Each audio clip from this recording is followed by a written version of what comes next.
Inama y'umunsi y'abashakanye, inzira 5 zo kumva icyiza ku bashakanye.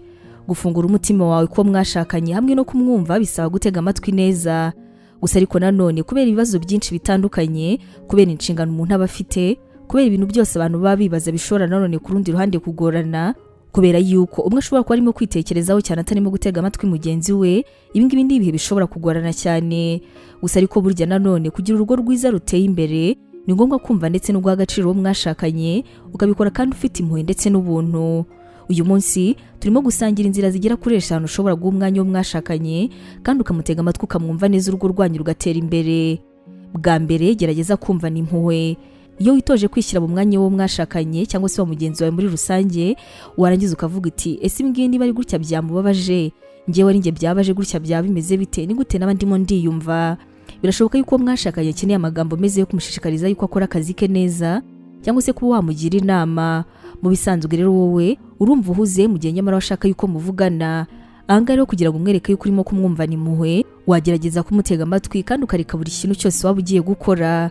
Gerageza kumwereka yuko uzakomeza kuba uhari kubwe kandi ugerageze kumwereka yuko rwose ibintu byose ari kukubwira udakeneye kubikosora, ahubwo ikintu cya mbere ugiye gukora ari ugutega amatwi ndetse no kumwumva. Icya kabiri, umva n'amarangamutima. Amarangamutima n'impuhwe ni ibintu bijya kumera kimwe, gusa ariko nanone uwo mwashakanye akeneye kuganira nawe ku kintu runaka, cyane cyane niba ari ikintu kimukomereye. Biroroshye gusa n'upfukira n'ibyo ashaka kukubwira, ariko nyamara no mu bintu ugomba kwitaho cyane ni amarangamutima ye. Fata umunota wo kumva icyo mwashakanye ashobora kuba ashaka kukubwira, aho mu gihe akubwiye yuko ababaye utagomba kumubwira ngo humura uraza kwishima, ahubwo mubaze ku mpamvu ababaye ndetse winjire muri icyo kibazo. Aho ngaho niho neza noneho winjiye mu marangamutima. Uwo mwashakanye afite ibyiyumviro by'umujinya, yafite ibyiyumviro by'agahinda, gucika intege, guhangayika cyangwa se umunezero, ushobora kwinjira muri ayo marangamutima ye, warangiza ukagerageza kwiyumvisha uko ameze kuko ni ibintu bizamushimisha cyane. Ibingibi kandi nawe bikaba bizagukuza mu marangamutima mu buryo utatekerezaga kandi bikanafasha itumanaho ryanyu mu buryo bukomeye. Fungura umutima ndetse n'umutwe byawe. Shyira ibitekerezo byawe ku ruhande kugira ngo wumve icyo mwashakanye avuga, hanyuma witoze ubuhanga bwo kwishyira mu mwanya we kugira ngo ugerageze kumva impamvu akeneye cyangwa se ashaka kuvuga kuri ibyo bintu. Ntabwo bisobanura yuko ugomba guhindura ibitekerezo byawe n'imyumvire yawe ngo bise nk'ibye. Icyo bivuze ahubwo nuko mwashakanye akwiriye kumvwa ndetse no gutegwa amatwi nawe. Icya kane, mwumvana urukundo. Iyo uganira cyangwa se uri kuvugana n'uwo mwashakanye, ni ibintu byiza cyane yuko wakoresha ibimenyetso by'urukundo rw'umubiri kugira ngo umenyeshe yuko witaye ku byo arimo kuvuga. Birashoboka yuko wenda yaba yifuza yuko umwegera, birashoboka yuko yaba yifuza yuko wenda yakuryamaho n'ibindi nk'ibyo. Ushobora kandi kugira nawe umukoraho cyangwa se ukaba nanone wamufata ukuboko ngo nurangiza umube hafi. Hagarika ibyo wakoraga byose wereka umukunzi wawe yuko adasanzwe imbere yawe. Binyuze mu bikorwa by'ako kanya gatoya cyane, uzaba umweretse yuko umwitayeho kandi kurimo kumwumva mu buryo bushimishije. Nta kabuza nawe azanyurwa kandi nawe rwose bizagushimisha cyane. Icya gatanu, umva muri rusange kandi ugerageze kumuha igihe cye wenyine. Biragoye gufata umwanya mu buzima bwacu ngo niturangiza tuwuhe umuntu, ariko uburyo uwo twashakanye ni ukwiriye umwanya wacu kurenza abandi. Iyo uteze amatwi cyane uwo mwashakanye, azumva afite umutekano kandi anezerewe, anyuzwe, mbese azaba ari igihe cyiza gikomeye mu mubano wanyu. Ni gute wumva neza uwo mwashakanye? Ese uwo mwashakanye yaba kumva neza? Ni iki se wakoze kugira ngo ushimangire ubuhanga bwawe bwo gutanga umwanya mu buzima bwanyu?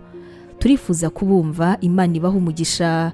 Ubu butumwa mwabuteguriwe kandi mwabugezwagaho na Nibintije Evangelical Ministries International, ariyo magambo ahinnye izwi nka Nemi. Waba utekereza ko wahamagariwe gukora umurimo w'Imana? Wifuza inyigisho nyinshi se zisohoka buri munsi zagufasha mu buzima bwawe kandi zikagukomeza mu bibazo? Wumva wifuza kwiga teolojiya, ukamenya ijambo ry'Imana, intwaro yagufasha mu buzima? Duhereye kuri kino kibazo cya nyuma, niba igisubizo cyawe ari yego, ngufitiye inkuru nziza cyane. Tugufitiye ishuri ryiza rya teolojiya kandi wigira ku buntu. Mu ishuri ryacu harimo porogaramu zitandukanye zirimo nka pastoral studies. Ubu ngubu akaba ari uburyo wakwiga kuba umuvugabutumwa mwiza cyane. Tugufitiye kandi biblical studies, iguha amasomo atandukanye ajyanye na Bibiliya. Uzanasanga kandi Christian counseling, zikaba ari inama za Gikristo zizagufasha mu buzima bwawe kandi zigagukomereza umutima. Gusobanukirwa neza ibi, wasura urubuga rwacu ari rwo wa#NEMI-BIBLE-INSTITUTE.com cyangwa se nanone ukaba watwandikira kuri WhatsApp ari ikimenyetso cyo guteranya 141 232 650 34. wanatwandikira kandi kuri nemevangelisme@yahoo.com. Tuzishimira gusangira nawe ijambo ry'Imana.